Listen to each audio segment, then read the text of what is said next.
Action. Okay.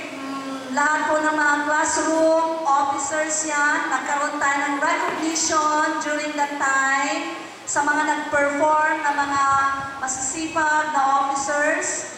We also have the parent-child interaction seminar workshop. Ito po yung mga 4 years na kasama ang parents nila after the 3-day retreat, no?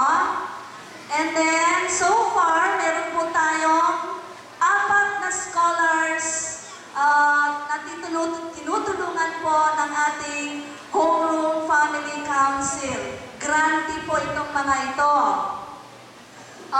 Pansalo, no? Hindi po buo, pero kahit papano ay medyo nakakadugtong doon sa mga kulang pa nilang mga babayarin.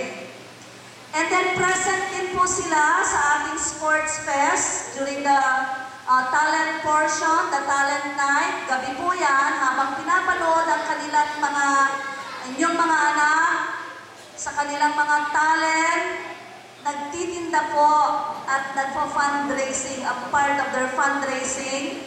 Nagtitinda ng kung anong natutunan nila during the livelihood nung the other year, dim sum making. So meron po diyang kikiam, fishball, sa malamig. Apo? Gabi at araw po. Hindi na po umuwi yung mga yan sa pagtitinda during the 3-day intrams. At mayroon pang energy nakipaglabanan sa ating mga teachers. Kung hindi pa po gumabi, hindi sila umayaw. And then, syempre, nag-pay visit din po sila kay Ma'am Interino. Nung Blitz 2009, habang nanonood, kaya po tayo may mga pagkain ngayon, a part of that, dyan po napunta. Habang nanonood, ay pinagpatuloy nila ang kanilang pagtitinda.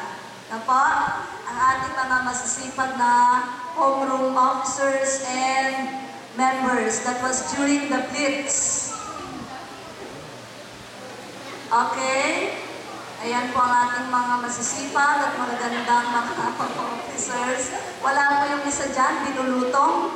May bulutong tubig po ang ating homeroom vice chairman.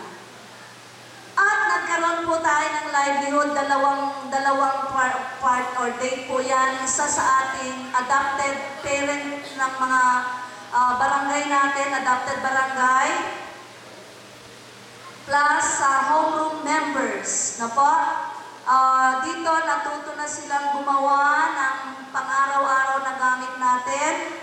Sabon, panglaba, panghugas ng pinggan, at yung downy. Meron po tayo dyan sa likod, mamaya kung gusto ninyong bumili. Okay, livelihood project po.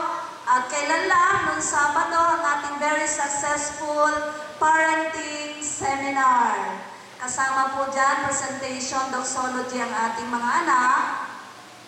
Ang ating magandang MC, Nada Makino, nag-welcome address ang ating homeroom overall chairperson at present ang ating mga delegates by the secretary. Ang ating pong unang seminar speaker, Sister Claude. Ayan, nakikita niyo si Ma'am Jan, medyo nag-i-emote. No? Nag-i-emote si Ma'am Jan. Yan, si Sister Claude. Endorser po yan ng mga sabong ginawa. No? Pwede nila pong kontakin yan para ma-endorso nyo. Ang ating second speaker, excellent, isang 100% kapanatag na ina. Professor Caberio, during our luncheon meeting with the speakers and the officers. And of course, pasasalamat sa ating speaker at siningit ko lang po ang aking mukha dyan. So far, yan po ang isang buong taong activity ng ating Homeroom Family Council. Sa membership fee po ninyong 50 pesos, marami pong nagawa. No? Maraming pong salamat dyan. So sana hindi po kayo magsawang sumuporta sa mga activities na kung saan ay talagang para rin po sa inyong mga anak at ibabalik din po namin sa inyo Ayan po ay pangako ng eskwelahang ito. So, ayan po ang isang pasasalamatan ko.